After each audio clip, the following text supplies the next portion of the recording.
Hello बच्चों, आज हम फोर्थ यूनिट स्टार्ट करेंगे सेकंड पेपर की। और इसमें हम पेलिमॉन स्टार्ट कर रहे हैं और पेलिमॉन के अपेंडेजेस पढ़ेंगे। सबसे पहले हम लोग जानते हैं पेलिमॉन जो है वो आर्थ्रोपोडा फाइलम का है। और आर्थ्रोपोडा फाइलम की जो मुख्य लक्षण हैं वह जॉइंटेड अपेंडेजेस इसमें पाए जाते हैं।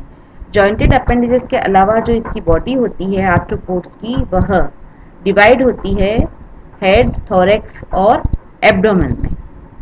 और जो हेड और थोरैक्स वाला जो रीजन होता है वह जुड़ा हुआ होता है, तो उसे हम सिफेलोथोरैक्स कहते हैं। सिफेलिक रीजन का मतलब है हेड रीजन। तो सिफेलिक रीजन और थोरेसिक रीजन दोनों कंबाइंड होते हैं, और इस कंबाइंड जो ये टर्म है उसको हम सिफेलोथोरैक्स कहते हैं। और जो इसका नेक्स्ट पार्ट होता है उसको हम एब्डोमेन कहते हैं। जो फ्रेश वाटर प्रॉन होता है उसे हम पेलिमॉन कहते हैं, और जो मेराइन वाटर में पाया जाता है उसको पीनेसिस कहते हैं। जो बॉडी है प्रॉन की, जैसे कि मैंने अभी बताया, सिफेलोथोरैक्स और एब्डोमेन में डिवाइड होती है। सिफेलोथोरैक्स जो है वह 13 सेगमेंट से मिलकर बना होता है, जिसमें सिफेलिक और थोरेसिक रीजन पाए जाते हैं। सिफेलिक रीजन में 5 सेगमेंट होते हैं और थोरेसिक रीजन में 8 सेगमेंट्स होते हैं, और एब्डोमेन में 6 सेगमेंट्स पाए जाते हैं। जो सिपेलोथोरेसिक अपेंडेजेस हैं उनमें यह 13 पेयर्स होते हैं, और फर्स्ट 5 पेयर्स को हम सिपेलिक अपेंडेजेस कहते हैं, और जो नेक्स्ट 8 पेयर्स है उन्हें हम थोरेसिक अपेंडेजेस कहते हैं। जो सिपेलिक अपेंडेजेस हैं वह इस तरह से हैं। सबसे पहले होता है एंटीन्यूल। जो प्रोटोपोडाइट है इसमें वह 3 सेगमेंटेड होता है, जिसमें basal structure pre coxa, coxa और बेसिस होता है। और प्री कॉक्सा में स्टेटोसिस प्रेजेंट होता है, और ये मेंटेन करता है इक्विलिब्रियम को, यानी बॉडी की बैलेंसिंग को ये कंट्रोल करता है। और बेसिस में 2 लंबे many segmented whip like feelers present होते हैं, और ये टेक्टाइल या सेंस ऑर्गन्स होते हैं। सेंस ऑफ टच को यह रिसीव करते हैं। ये होमोलोगस नहीं होते हैं एक्सोपोडाइट और एंडोपोडाइट के। और आउटर फीलर जो होता है वो फर्दर डिवाइड होता है इनर स्मॉलर ब्रांच और आउटर लार्जर ब्रांच को। इसका जब आप डायग्राम देखोगे तो ज़्यादा अच्छी तरह से समझ में आएगा। दूसरा जो अपेंडेज है वह एंटीना है। इसमें प्रोटोपोडाइट जो होते हैं वह शो करते हैं कॉक्सा और बेसिस को। एंडोपोडाइट लॉन्ग पिलर लाइक स्ट्रक्चर होता है, और इसमें भी टेक्टाइल सेंस ऑर्गन होता है, यानी सेंस ऑफ टच।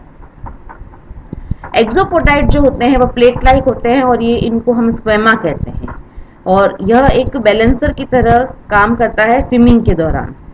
और जो बेस होता है कॉक्सा का, वह वहाँ पर रीनल ओपनिंग प्रेजेंट होती है। एंटीना सेंसरी होता है, एक्सक्रीटरी और बैलेंसिंग इन फंक्शन। सेंसरी यानी जो भी सेंसेस होते हैं उनको रिसीव करना, एक्सक्रीटरी उत्सर्जन में सहायक, और बैलेंसिंग यानी जो संतुलन होता है बॉडी का उसको बनाए रखने में ये हेल्प करते हैं। ये डायग्राम है, ये एंटीन्यूल का है। जैसा कि मैंने आपको कहा था, ये डायग्राम से आपको इजीली समझ में आएगा। प्री कॉक्सा, कॉक्सा, बेसिस, ये इनर फीलर, ये आउटर फीलर, ये स्टाइलोस्लराइट और ओपनिंग ऑफ द स्टेटोसिस जो कि बैलेंसिंग ऑर्गन की तरह ये काम करती है। ये एंटीना अभी अपन ने पढ़ा, coxa, basis, spine, renal aperture अभी मैंने बताया यहाँ पर खुलता है, और ये फिलर ऑफ एंडोपोडाइट और स्केल स्क्वेमा एक्सोपोडाइट, और ये सीटी। इसके साथ ही मैंडिबल का ये स्ट्रक्चर है। फिर मैक्सिलुला और मैक्सिला, ये 5 होते हैं सिपेलिक रीजन के अपेंडेजेस। मैंडिबल्स ये दोनों माउथ की दोनों साइड में ये प्रेजेंट होते हैं, और जो बेसल पार्ट होता है कॉक्सा का वह डिवाइडेड होता है 2 पार्ट्स में, और ये शो करता है मैंडिबुलर और इंसिजर प्रोसेसेस को। मैंडिबुलर प्रोसेसेस जो होते हैं वह शो करते हैं 5 या 6 डेंटल प्लेट्स। जो इंसिजर्स होते हैं, मैंडिबल्स में इंसिजर्स पाए जाते हैं, और इनमें 3 टीथ होते हैं। और आउटर मार्जिन जो होती है हेड की, वहाँ पर मैंडिबुलर पल्प प्रेजेंट होता है, और ये रिप्रेजेंट करता है बेसिस और एंडोपोडाइट को। और एक्सोपोडाइट एब्सेंट होता है इसमें। मैंडिबल्स मेस्टिकेटरी होते हैं फंक्शन में, क्योंकि इसमें टीथ पाए जाते हैं, और टीथ का फंक्शन होता है मेस्टिकेशन करना। तो ये मेस्टिकेट फूड को, जो भी ये इनटेक करता है फूड को मेस्टिकेट करने का ये काम करते हैं। थोरेसिक अपेंडेजेस यह 8 होते हैं पेयर्स में, और फर्स्ट 3 पेयर जो होते हैं वो मैक्सिलिपीड होते हैं, और रिमेनिंग 5 जो होते हैं वो वॉकिंग लेग्स होते हैं। जो फर्स्ट मैक्सिलिपीड है वह पतला और लीफ लाइक होता है। प्रोटोपोडाइट 2 सेगमेंटेड होता है, और एंडोपोडाइट शॉर्ट होता है। इसमें एक्सोपोडाइट प्रेजेंट होता है, ये बाइलोब्ड होता है। और एपिपोडाइट जो है वह रेस्पिरेटरी होता है फंक्शन में। ये प्रेजेंट होते हैं outer side of the coxa. ये हैं, ये फर्स्ट मैक्सिलिपीड, ये सेकंड मैक्सिलिपीड और ये थर्ड मैक्सिलिपीड। इस तरह से इनके स्ट्रक्चर हैं। ये एक्सोपोडाइट, ये एंडोपोडाइट, ये बेसिस, ये कॉक्सा, ये एंडाइट्स ऑफ द ग्नेथोबेसेस, ये basal like, basal plate like expansion of exopodite, ये एपिपोडाइट, कॉक्सा, बेसिस, स्चियम, मेरस, प्रोपोडस, डेक्टाइलस। ये देखो, ये अलग से इसमें ये स्ट्रक्चर्स पाए जाते हैं। और इसमें ये कॉक्सा, बेसिस, एपिपोडाइट, मेरस्पस प्लस स्चियम, एक्सोपोडाइट, कार्पस, प्रोपोडस और डेक्टाइलस। ये वॉकिंग लेग्स होते हैं। चिलेट और नॉन चिलेट दोनों तरह के लेग्स इसमें पाए जाते हैं। ये चिलेट लेग है, ये देखो इसमें ये कॉक्सा, बेसिस, स्चियम, मेरस, कार्पस, प्रोपोडस और डेक्टाइलस। और ये डेक्टाइलस जो होते हैं ये चिलेट लेग्स है। सेकंड मैक्सिलिपीड में दो सेगमेंटेड होता है प्रोटोपोडाइट, कॉक्सा में कॉनिकल एपिपोडाइट होता है, और एक एंडोपोडाइट जो होता है वो 5 सेगमेंटेड होता है। 5 सेगमेंट जो है वो इस तरह से है, स्चियम, मेरस, कार्पस, प्रोपोडस एंड डेक्टाइलस। एक्सोपोडाइट जो है वो लंबा और अनसेगमेंटेड होता है। मैक्सिलिपीड जो थर्ड मैक्सिलिपीड है वो एक वॉकिंग लेग के समान दिखाई देता है, अभी अपन ने डायग्राम देखा था। और इसमें 3 सेगमेंटेड होते हैं एंडोपोडाइट, और जो बेसल सेगमेंट होता है वह स्चियम और मेरस की तरफ जाता है। जो एपिकल सेगमेंट होता है वो फ्यूज होता है और वह प्रोपोडस और डेक्टाइलस की तरफ जाता है। और जो मिडिल वन है वह कार्पस होता है। जो वॉकिंग लेग्स हैं वह 5 पेयर्स होते हैं। फर्स्ट 2 पेयर्स चिलेट लेग होते हैं और जो अदर 3 हैं वह नॉन चिलेट होते हैं। ये वॉकिंग के लिए यूज होते हैं।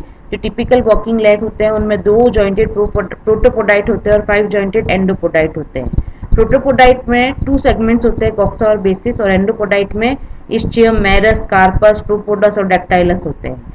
फर्स्ट और सेकंड पेयर जो होते हैं लेग्स के, उसमें प्रोपोडस प्रोलॉन्ग्ड होता है, और डेक्टाइलस जो होता है वह एक चीला या पिंसर की तरह, एक ऐसे चिमटी की तरह इसका स्ट्रक्चर होता है जो पकड़ने में हेल्प करता है। जो भी इसका जो फूड होता है, फूड को पकड़ने में हेल्प करता है। इस तरह की जो लेग है वो चिलेट लेग कहलाते हैं, और they catch the food and push it into the mouth. जो सेकंड चिलेट लेग है वह मेल में लार्जर और पावरफुल होता है फीमेल्स की तुलना में। और थर्ड, फोर्थ और फिफ्थ वॉकिंग लेग जो होते हैं वो नॉन चिलेट होते हैं। फीमेल में थर्ड वॉकिंग लेग में एक फीमेल रिप्रोडक्टिव ओपनिंग पाई जाती है इनर साइड ऑफ कॉक्सा में, और मेल में जेनेटल ओपनिंग पाई जाती है आर्थ्रोडियल मेम्ब्रेन जो होती है थोरैक्स और फिफ्थ वॉकिंग लेग के बीच में। और ये जो आर्थ्रोडियल मेम्ब्रेन है वो आर्थ्रोपोड की स्पेसिफिक फीचर है, कैरेक्टरिस्टिक फीचर है। एब्डोमिनल अपेंडेजेस में 6 पेयर्स होते हैं अपेंडेजेस के, और ये बाइरेमस होते हैं। इनको प्लियोपोड या स्विमरेट्स कहते हैं। प्रोटोपोडाइट में कॉक्सा और बेसिस होते हैं, और बेसिस में 2 लीफ लाइक एक्सो और एंडोपोडाइट होते हैं। और इनर मार्जिन जो होती है एंडोपोडाइट की, उसमें एक अपेंडिक्स इंटरना होता है। ये है।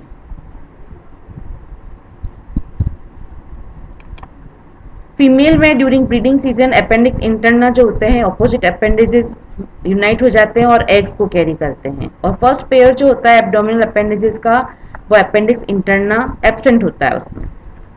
और सेकंड एब्डोमिनल अपेंडेजेस में जो मेल में होता है उसमें अपेंडिक्स मेस्कुलाइन पाया जाता है।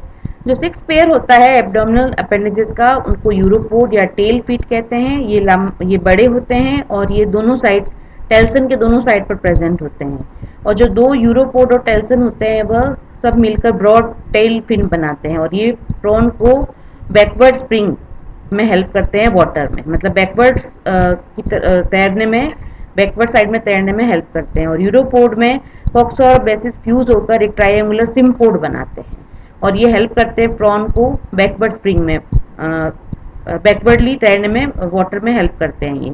और यूरोपोड में कॉक्सा और बेसिस फ्यूज होकर एक ट्रायंगुलर सिम्पोड बनाते हैं, और इन दोनों में एक्सो और एंडोपोडाइट्स होते हैं। और जो ये अपेंडेजेस हैं प्रॉन के, ये हेल्पफुल होते हैं फूड कलेक्शन में, रेस्पिरेशन में और लोकोमोशन में, जैसा कि अभी हमने पढ़ा। ये जो टॉपिक है अपेंडेजेस का, वह बहुत ही ज़्यादा इंपॉर्टेंट है, क्योंकि ये प्रैक्टिकल में भी है, कोर्स में आप लोगों ने फाइल में बनाए हैं, और थ्योरी में भी है। एक बार आप इसको अच्छे से डायग्राम के साथ देख कर इसको याद कर लोगे आप लोग, तो आपको ये याद हो जाएगा। फिर भी कोई डाउट आपको रहता है तो आप मुझे कभी भी पूछ सकते हैं। Thank you.